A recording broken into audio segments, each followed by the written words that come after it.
Arrivé à White River lors d'un après-midi en septembre. Le train Budcar arrive à White River en fin d'après-midi. Durant cet après-midi de septembre, le stationnement de la gare est rempli de voitures et de camions qui rencontrent les gens de la région et qui se rendent ensuite plus loin vers l'ouest. Préparation pour le départ de White River lors d'une matinée en septembre. Le train part pour Sudbury tôt le matin après son arrivée. Le tabouret jaune sert de balise de bienvenue aux passagers qui arrivent. Préparation du départ en ce matin de février. En ce matin de février, avec une température de moins 24 degrés Celsius, le train attend ses passagers. Le lac à côté de l'autoroute à White River. Les motels de White River sont situés sur l'autoroute transcanadienne en face de la gare ferroviaire. En face de la station-service sur l'autoroute se trouve un terrain avec de nombreux camions de transport, certains avec des remorques et d'autres sans. Derrière le camion, un petit lac devient visible dans la lumière du soir d'automne. Brume matinale sur la rivière près des voies, White River. Le soleil est encore en train de se lever après le départ et la brume reste sur la rivière près des voies. Découplage pour les réparations, White River. Les trains Budcar sont composés d'une ou plusieurs voitures diesel autopropulsées. L'une des 3 voitures de notre train a eu un problème de transmission. Elle a été désaccouplée et remorquée jusqu'à l'atelier de White River par la voiture de devant, qui est ensuite revenue rejoindre la deuxième voiture et poursuivre sa route. L'aube. Pendant l'hiver, le soleil se lève plus loin de la piste qu'en été et en automne. Sur ce lac, il donne une couleur bleue à la surface gelée. Un nouvel embarquement à la jonction Frunz. La jonction Frunz est l'endroit où la voie du CP et la voie ferrée de Sault-Sainte-Marie en direction de Hearst se rencontrent et se croisent. La ligne nord-sud est juste visible devant le train, illuminée par le soleil levant. Un fait que l'on aperçoit partiellement à la droite amène sa mère au train pour le voyage vers Sudbury. La jonction Frunz. Le bâtiment de la gare Frunz et le train servent de premier plan au bois ensoleillé à l'ouest. Traversée de Lochalsh. Un autre passager a embarqué à Lochalsh, une ancienne ville minière où il reste encore quelques maisons originales. Bois de Bouleau. Cette photographie de Bouleau a été prise par la fenêtre quelque part entre 1088 et White River. Bateau de pêche en bande de cèdre dans le compartiment à bagages. Au dernier moment, avant que le train quitte White River, un camion est apparu avec 2 bateaux de pêche en bois de cèdre qui ont été embarqués dans le wagon à bagages. Cherchement de bateaux de pêche pour un lodge au 1088 de White River. Au 1088, en aval de White River, les bateaux de pêche ont été débarqués pour l'un des pavillons de pêche sur le lac situé en proximité de cet endroit. Maison près des voies Missinaba. Missinaba sur le lac Dog est une communauté qui a une longue histoire de commerce des fourrures. Elle est située sur la route nord-sud de la rivière et du lac Mishippicotten. Missinaba mène à la baie James, une route traditionnelle de commerce des fourrures de la compagnie de la baie d'Hudson. Ce chemin de canot croise à angle droit le chemin de fer colonial du 19e siècle à la hauteur de la ville Missinaba, constituant ainsi la jonction de 2 réseaux commerciaux différents.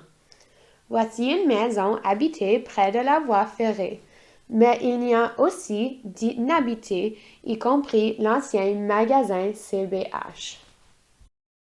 La gestionnaire de services en action. Le train Budcar est une institution sociale et une communauté en soi. Le train relie de petites communautés éloignées avec peu ou pas de route au monde extérieur. Cette amélioration de l'isolement est facilitée par le personnel du train, tant les ingénieurs que le directeur de service, en particulier ce dernier. Le directeur de service connaît de nombreux passagers de voyage antérieurs et je suis reconnaissant au directeur de service que j'ai rencontré lors de mes voyages, notamment Lise que l'on voit ici en action. TJ, un ingénieur sur le train. Comme le train Budcar est composé de wagons autopropulsés sans locomotive isolée, les ingénieurs sont également en contact avec les passagers lorsqu'ils traversent le train et se rendent au wagon à bagages. TJ est l'un des ingénieurs que j'ai rencontré lors de mon voyage en février. Débarquement des campeurs en cours de route. Le campeur d'un camp d'excursion en canot pour garçons débarque au quartier général nord de leur camp dans un ancien camp de pêche, supervisé par Lise, la directrice de service. Plateforme de Chapleau. La ville de Chapleau se trouve à peu près au milieu du corridor ferroviaire entre Sudbury et White River. D'abord, ville de construction ferroviaire au 19e siècle, elle est devenue la plus grande communauté du corridor en tant que centre ferroviaire, ville de traite de fourrure et ville d'exploitation forestière. Vieille maison à Chapleau. La vieille maison de la ville de Chapleau attire l'œil du photographe. Bateau de pêche à louer à Chapleau. Une partie importante de l'économie de Chapleau est le tourisme d'été, y compris la pêche. Des bateaux de pêche sont à louer à cette marina. La scierie de Chapleau vue du train. La scierie à l'extérieur de la ville vue du train. Les bâtiments sont visibles à gauche de la photo. Embarquement dans un train de marchandises dans la gare de triage de Chapleau. Chapleau est toujours un centre du Canadien Pacifique, bien qu'il soit en déclin. Sur cette photo, le chef de gare de Chapleau monte à bord d'une locomotive de marchandises. Hangar à Bateau Rouge à Chapleau. Je dois admettre que j'ai un penchant pour le vieux hangar à bateau. Celui-ci se trouve sur la rivière Kebsquashishing à Chapleau. Attente du train Budcar à Chapleau. Des passagers attendent le train Budcar à l'arrière-plan. On peut également voir la passerelle qui traverse la voie ferrée vers le centre-ville de Chapleau et un tramway en direction de Toronto sur un wagon plat fabriqué à Thunder Bay. Brume matinale. Une rivière brumeuse quelque part à l'est de Chapleau. Marécages d'été. Les marécages sont importants pour l'écosystème du bouclier canadien, notamment en tant qu'habitat du castor. J'ai aperçu de nombreux barrages de castors, mais je n'ai presque jamais réussi à les capturer à temps. Coupes blanc le long des voies.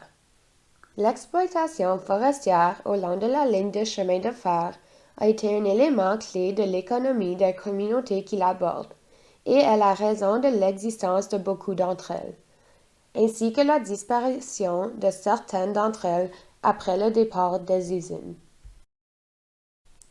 Vue sur le lac. Un lac à travers la fenêtre du train, montrant également des marécages. Le magasin général de Biscuit Tasting en février. Biscuit Tasting est né en tant que ville vivante de construction ferroviaire dans les années 80, avant que le centre principal du CP ne soit déplacé à Chapleau. Après le déclin qui en a résulté, elle a été relancée en tant que ville forestière jusqu'aux années 20, où elle a vu de nouveau décliner. Actuellement, elle compte environ 30 résidents en hiver et sa population augmente en été. Pain de Biscuit Tasting. En me promenant dans Biscuit Tasting, j'ai été attirée par ce pain blanc. Il était remarquable parce qu'il n'y a pas beaucoup de pain à voir. J'attribue cela à l'exploitation forestière et aux millions de pieds planches de pin blanc et de pin rouge retirés de la région. La vieille église catholique de Biscuitasing. Il y avait deux églises à Biscuitasing pendant ces jours plus prospères, une église anglicane et cette église catholique romaine présentement à l'abandon. Île sur un terrain enneigé. Pendant une tempête de neige à l'est de Biscuitasing, cette petite île a appelé pour être photographiée du train. Il s'agit d'une photo en couleur transformée en noir et blanc par la neige. La neige soufflée par le train. La neige est soufflée par le train pendant qu'il roule sur la voie. Île du lac dans une tempête de neige 1. J'ai trouvé ces îles dans le lointain d'un lac enneigé très attrayante. Île du lac dans une tempête de neige 2. Une autre photographie en couleur des îles au loin dans la neige. Rivière neigeuse. Si ce n'est pas un lac enneigé à côté de la piste, alors une rivière enneigée. Attendre sur la voie ferrée sous la pluie pour que le fret passe. Le train bas de car doit généralement attendre le train de marchandises plutôt que l'inverse. Ici, ils attendent sur une voie de garage sous la pluie d'été. Déchargement à Sudbury. L'arrivée à Sudbury reflète une scène similaire à celle de l'arrivée à White River.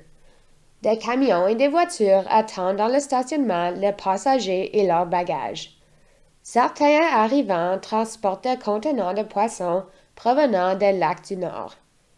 Les ingénieurs surveillent la porte ouverte du wagon à bagages.